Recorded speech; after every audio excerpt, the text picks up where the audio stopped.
amid this talk among many in the Republican Party who are frantic and angry at Donald Trump and want to bump him out of the race. A lot easier said than done, isn't it?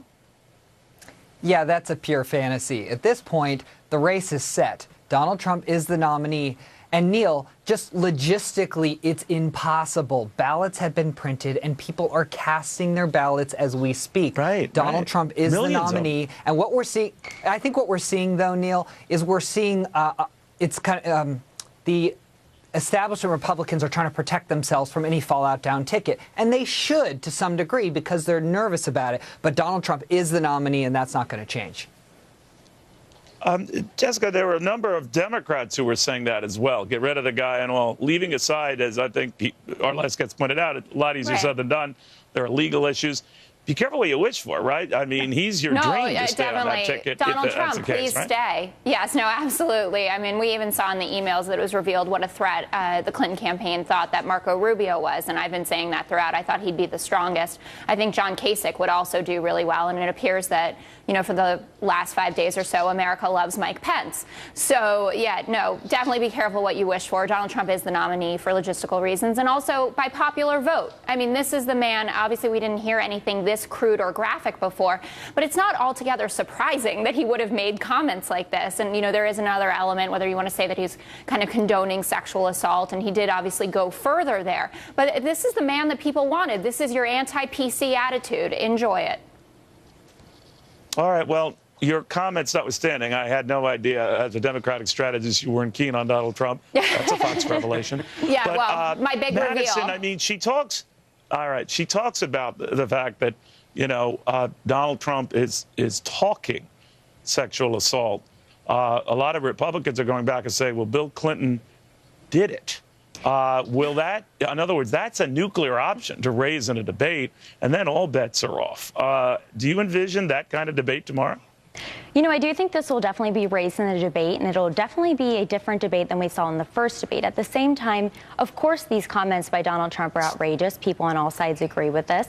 But this is no different than what we're hearing in frat houses on campuses, what we're hearing in locker rooms. And what I think we're looking for is a change in culture. And yeah, maybe that'll start here with these comments from 10 years ago on the record from Donald Trump, you know, in Hollywood. But at the same time, I don't understand how people on the left can be outraged by this and not be outraged by Bill Clinton and what he did and what Hillary Clinton did following the accusations of rape against her husband. She claims that all women should be supported and listened to when they make these accusations, but she attacked women who made these accusations against her husband. So I think there's quite a double standard here. No, I understand what you're saying. I just see where this is going, that if you want to take it to the next level, and God forbid, I mean, the screen door's open now, then it could lead to just, well, your husband did this, and then she comes back, and you did this months after you married your present wife. It is a very slippery slope. And, John, I don't know who comes out ahead in that kind of debate.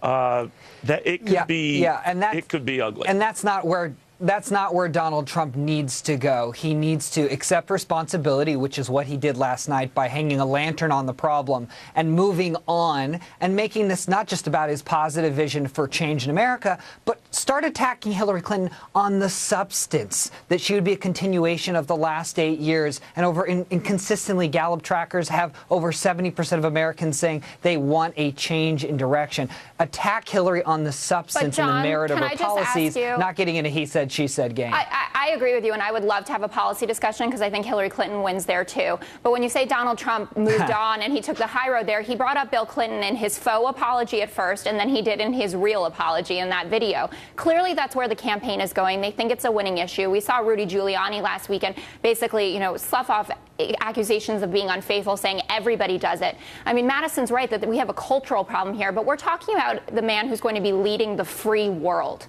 And I don't want a person in that position who talks about people like this, and also what it implies about men. I don't know. I've read a lot of transcripts. Well, I don't know. I've read a lot of transcripts and listened to a lot of tapes of presidents and what they say in the White House. They're not saints, but I'll leave that out. We need to have a separation between people's private comments and what they do as president. Madison, I want to ask you, what's going to happen? What do you think the fallout will be from all of this? Poll numbers slide for Donald Trump?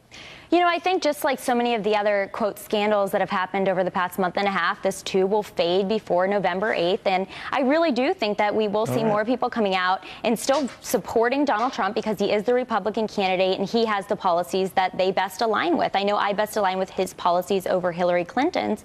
And on top of that, I mean, Hillary Clinton doesn't have a great record with women. You know, she has supported in some ways Boko Haram, and when she was Secretary of State, not putting them on the official terrorism list while they recruited young girls and kidnapped them into sex slavery. This is amazing what is happening. There's a lot. There's fodder for everybody. We'll watch it. Let's just say it is up the ante and the octane for this debate here tomorrow. Man, has it ever. We'll have more after this.